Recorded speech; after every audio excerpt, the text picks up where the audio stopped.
দক্ষ, ভ্রমণপ্রিয়, সমাজসেবী, আড্ডাবাজ একটা দক্ষ সরকারি কর্মচারী, যে আমাদের রেড রোজ রকস্টার আজকে। অর্চনা, রেড রোজের রকস্টারে তোমাকে স্বাগত। নমস্কার স্যার। খেলোয়াড় হতে তো তুমি পারতে, আন্তর্জাতিক লেভেলে তো যেতে পারতে, তো সেখানে না গিয়ে সরকারি চাকরিটাকে বেছে নিলে কেন? হ্যাঁ, খুব ভালো একটা প্রশ্ন। তো আমি চাকরিটা করছি বাড়ির জন্য, কারণ আমি খেলাধুলাটা খুবই পছন্দ করি, কিন্তু আমার মনে হয় কি যে সরকারি চাকরিটা আগে দরকার আমার পরিবারের জন্য।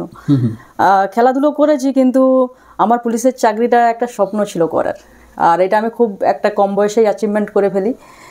তারপরে ভেবেছিলাম খেলাধুলোটা চালিয়ে যাব, আর সেইভাবে চালাতে পারিনি। তবে খেলাধুলোটা খুবই ভালোবাসি, কিন্তু চাকরিটাকে বেশি আমি সম্মান করি, কারণ চাকরির জন্যই আমার ফ্যামিলি ঠিকঠাক সেফ জোনে আছে। আমারও খুব ভালো লাগে, কারণ আমার ছোটোবেলায় স্বপ্ন ছিল চাকরি যদি করতে হয় পুলিশের চাকরি করব, আর সেটা আমার স্বপ্নটা পূরণ হয়েছে। তো আমি আমার জায়গাতে খুব খুশি আছি। এবার যেটা হয়নি সেটাকে হয়নি, কিন্তু ভালো লাগে খেলাটা, ক্রিকেটটা ভালো লাগে, অন্য গেমও খেলি, কিন্তু যেটা হয়নি আর কি করা যাবে। মায়ের দৃষ্টিশক্তি তো প্রায় উনি তো প্রায় অন্ধত্বর দিকে যেতে বসেছিলেন, তুমি মায়ের দৃষ্টিশক্তিটা ফিরিয়ে এনেছো, সে ব্যাপারটা নিয়ে কিছু বলো। সেই ব্যাপারটা বলবো, প্রথমেই আমি আমার বাবাকে ধন্যবাদ জানাবো। আচ্ছা।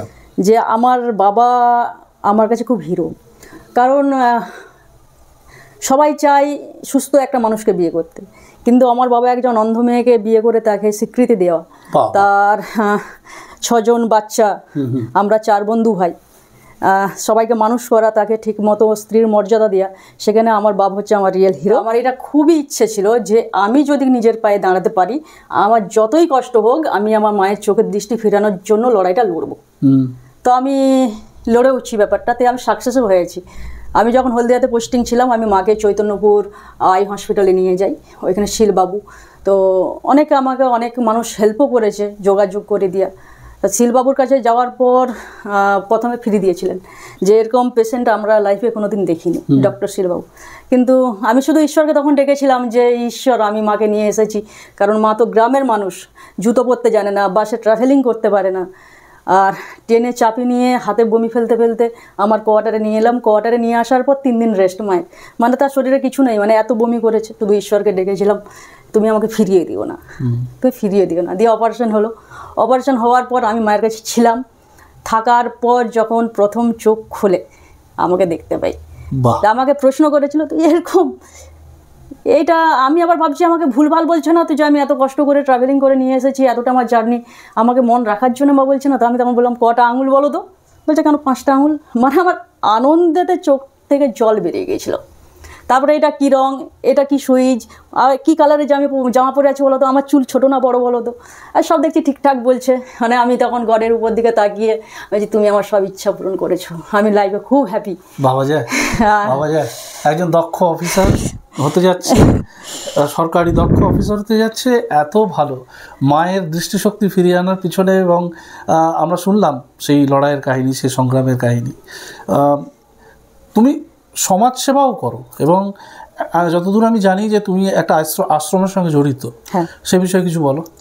আমার যখন চাকরি হয়ে যায়, আমি চাকরিটা আমার পেন্ডিং ছিল, আমরা তখন একের পর এক ব্যাচ মাঠ করছে, সেই একটা লং প্রসেসে আমরা বসেছিলাম। আমরা দেরি করে জয়েন করেছি, তো তখন কি হয় যে সবাই জেনে গেছে চাকরি একটা হয়ে গেছে, অনেকের সমস্যা হচ্ছে, এতদিন চাকরি পেয়েছে, চাকরি ট্রেনিং করতে যাচ্ছে কেন, ও কি পড়াশুনো করেছে, ও তো সারা জীবন ব্যাট বল খেলে বেরিয়েছে, ও কবে স্কুল গেল, এত ভালো সবাই পড়াশুনো করে চাকরি পায়নি, ও কী করে চাকরি পাবে।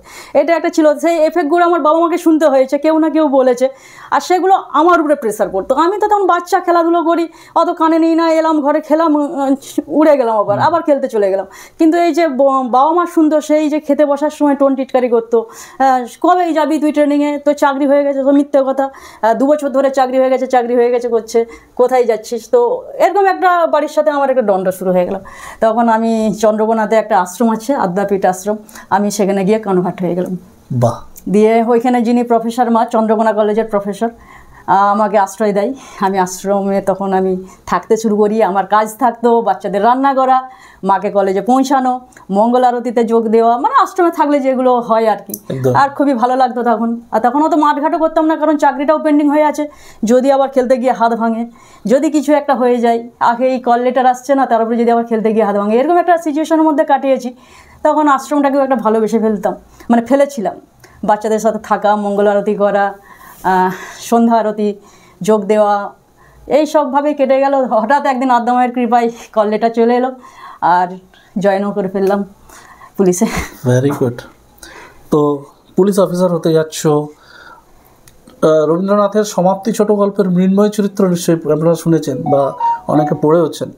সেই ছোট ছোট করে চুল কাটা, সেই ডাকাবুকো একটু পুরুষালী ধরনের মহিলা যে আলপথ দিয়ে হেঁটে যাচ্ছে, আমাদের অর্চনাকে তার সঙ্গে অনেকটা মেলানো যায়। তো হঠাৎ এই যে ছক ভাঙা একটা যে চিন্তাধারা, এই যে বেরিয়ে আসা তার থেকে, এই যে একটা নিজেকে এইভাবে এস্টাবলিশ করাটা, এটাকে কিভাবে দেখো? মানে এইটা কি শুনতে হয়েছে যে কেউ কি বলে যে তুমি একটু এইরকম কেন?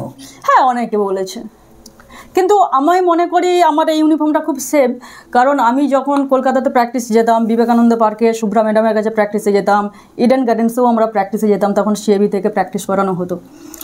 তখন আমি আর বাড়ি ফিরতে পারতাম না। আচ্ছা, আমি অনেক সময় গেছে আমার হাওড়া স্টেশনেই কিন্তু আমি থাকতাম। আবার তখন তো আমি বাচ্চা, কতটুকু আমার বয়স, তখন আমি আবার ওইখান থেকেই চলে যেতাম মাঠে, গ্রাউন্ডে। তুমি সিএবিতে প্র্যাকটিস করতে? হ্যাঁ, আমি তখন সিএবিতে প্র্যাকটিস করতাম। অ্যাকচুয়ালি আমরা যখন খেলাধুলো করেছি তখন তো এত সোশ্যাল মিডিয়া ছিল না।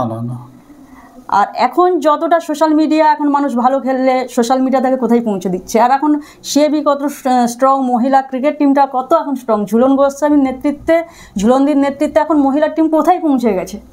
নিশ্চয়ই এখন কোথায়, মানে ওমেন্স ক্রিকেটটা এখন কোন লেভেলে চলে গেছে, গর্ববোধ হয়। কিন্তু আমরা যখন, হ্যাঁ, আর আমরা যখন খেলাধুলো করেছি অতটা হাইলাইটস ছিল না। আমি যখন ওমেন্স ক্রিকেটের সাথে খেলতাম তখন খেলাধুলো করেছি, সিএবি লিগ খেলেছি 2012-তে, আর ডিস্ট্রিক্টের হয়ে পার্টিসিপেট করেছি, ডিস্ট্রিক্টে ক্যাপ্টেনশিপও করেছি, এইসব করেছি, খেলেছি। সচিন তেন্ডুলকর, সৌরভ গাঙ্গুলি, মহেন্দ্র সিংহ ধোনি, তিনজন ভারতীয় অধিনায়কের মধ্যে সর্বপ্রথম কাকে তুমি রাখবে? সৌরভ গাঙ্গুলি। মানে কারণটা বলো। কারণ আমাদের দাদা বাঙালির গর্ব। আচ্ছা, আর দাদার মানে এটা কি বাঙালি হিসেবে তুমি এগিয়ে রাখছো না তার কোয়ালিটি হিসেবে, একজন অধিনায়ক হিসেবে এগিয়ে রাখছো? অ্যাকচুয়ালি একটা তো বাঙালি থাকেই, ব্যাপারটা সেন্টিমেন্ট কাজ করে। তারপরে আমাদের রাজ্য থেকে এই বড় একটা জায়গাতে গিয়ে তার নেতৃত্ব, তারপরে প্রেসিডেন্ট হওয়া, আমার কাছে মনে হয় লর্ডসের মাঠে জামা খুলে ওড়ানো একটা তো আবেগ কাজ করে। তো সবাই আমার কাছে ভালো, কিন্তু দাদা আগে। দাদা কি ধরনের গান তোমার ভালো লাগে? রবীন্দ্রসঙ্গীত না মানে ফোক, না কোনটা ভালো লাগে? আমার রবীন্দ্রসঙ্গীতও ভালো লাগে আর ফোক সঙ্গও ভালো লাগে। আচ্ছা, কিন্তু আমি সুরে বেসুরে যাই করি না কেন, আমার গানটা ভালো লাগে, আমি করি। ঠিক।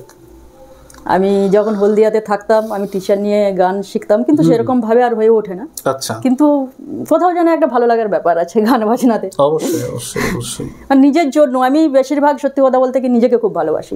আবার নিজেকে আর নিজের পরিবারকে সব থেকে বেশি আমার কাছে গুরুত্বপূর্ণ বিষয়, যে নিজেকে ভালো রাখা এবং পরিবারকে ভালো রাখা। কারণ আমি যদি না ভালো থাকি আমার পরিবারকে আমি ভালো রাখতে পারবো না। ওই জন্য আমি নিজে খুব ভালো থাকার চেষ্টা করি। সঠিক উত্তর। একটু অন্য প্রসঙ্গে আসি। এই মুহূর্তে বিশ্বে ইংরেজি ভাষার যে গুরুত্ব এবং প্রয়োজনীয়তা, সে বিষয়ে তো আমরা সকলেই অবহিত আছি। তোমার কি মনে হয় যে এই মুহূর্তে ইংরেজিটা তোমাকে কেন শেখার জন্য প্রয়োজনীয়তা মনে হচ্ছে, যে কেন তুমি মনে করছো যে ইংরেজিটা আমার অত্যন্ত গুরুত্বপূর্ণ, শিখতে হবে? না, এখনকার ডেটে দাঁড়িয়ে ইংরেজিটা শেখাটা, কথাবার্তা বলাটা খুব দরকার। কারণ আমরা যেখানে যাই না কেন সব জায়গায় তো, আর বাংলা আমাদের গর্ব, ঠিক আছে, বাংলাটা তো আমরা লিখতে পারি, বলতে পারি, অহংকার করি আমরা বাংলাকে নিয়ে, একদম ঠিক আছে, মাতৃদুগ্ধ। কিন্তু ব্যাপারটা হচ্ছে কি, যে বাইরে একটু চলাফেরা করতে গেলে আমার মনে হয় ইংরেজিটা জানা খুব গুরুত্বপূর্ণ। ঠিক। কারণ একটা মানুষ বাইরে থেকে এসছে আমার কাছে, সে বাংলা জানে না, সে আমাকে ইংলিশে হেল্প চাইছে।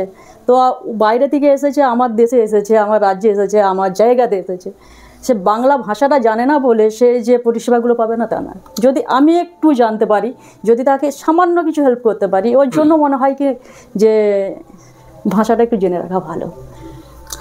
রেড রোজ ইনস্টিটিউটের ছাত্রী হিসেবে রেড রোজের যে ইংরেজি বিষয়ে যে পঠন পাঠন বা ইংরেজি শেখার বিষয়ে যে জিনিসগুলো প্রয়োজন সেগুলো সম্পর্কে তোমার কি মনে হয়, তোমার ফিডব্যাক কি? তো আমি প্রথম দিন যেদিন গিয়েছিলাম কেমন একটা ভয় লেগেছিল যে পারবো, এখানে সবাই ভালো ভালো স্টুডেন্ট আসছে, চাকরি করি যদি ভুল ভাল বলি কেমন একটা হবে, খুবই খারাপ লাগছিল। কিন্তু এই স্যারকে পেয়ে, সেই স্যার স্টুডেন্টসদের মধ্যে যে বন্ডিং, স্যারের সাথে যে আমাদের যে বন্ধুত্ব সম্পূর্ণ যে একটা বন্ডিং, তাতে আমার প্রথমত ভয়টা কেটে গেছে। দ্বিতীয়ত আমি মানে আস্তে আস্তে ভাষাটাকে যেন ভালোবাসতে শিখে গেছি, কারণ সেখানে স্টুডেন্টস, সেখানে কালচার, সেখানে টিচার্স, তাদের যখন দেখলাম যে আমি ওপেন মাইন্ডে মিশতে পারছি, আমার কাছে কোথাও যেন একটা ইজি ব্যাপার লাগছে, না এটা আমার দ্বারাই হবে। ঠিক ঠিক। আরেকটা কথা বলো,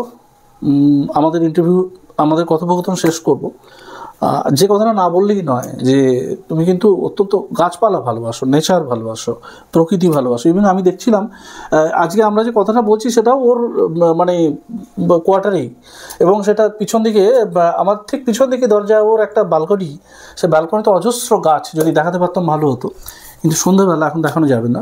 তো এই যে এত গাছপালা এ করো, তো মানে তোমার এই প্রকৃতি প্রেমটা কীভাবে তৈরি হলো? এইটা একটা জেনারেশন। আচ্ছা, মানে বাড়িতেই কারণ চাষিবাসী ঘরের মানুষ তো ছোটবেলা থেকে সবুজের সাথে একটা আত্মিক সম্পর্ক। হ্যাঁ, কারণ আমার বাবা তো ফার্মার। আচ্ছা, সেই সূত্রে একটা মানে কি বলবো, প্রকৃতির সঙ্গে টান থেকেই যাই। আর এগুলো আমার খুব ভালো লাগে, সবুজ মানে খুবই নিজের মতন করে গাছ লাগানো, তাকে একটা গাছ তো একটা শিশু, যেরকম ভাবে ওকে বেড়ে তুলবো, যেভাবে লালন পালন করবো সেরকম ভাবে ও বাড়বে। তো ওদের সাথে সময় কাটাতে আমার খুব ভালো লাগে। ঠিক ঠিক। আমরা কথা বলছিলাম অর্চনা মালিকের সঙ্গে, আমাদের রেড রোজের অত্যন্ত সার্থক ছাত্রী। She is the red rose Rockstar today, and definitely we are happy to call her red rose Rockstar. And not only that, but also she has many other capabilities, as we have discussed. She knows how to cook very well. She knows how to make reels on Facebook. She knows how to do her duty properly. She knows how to make gardening in the leisure period. So she has so many things in her bags. From Red Rose Institute, we wish her all the best. Archana, thank you so much. Thank you, sir.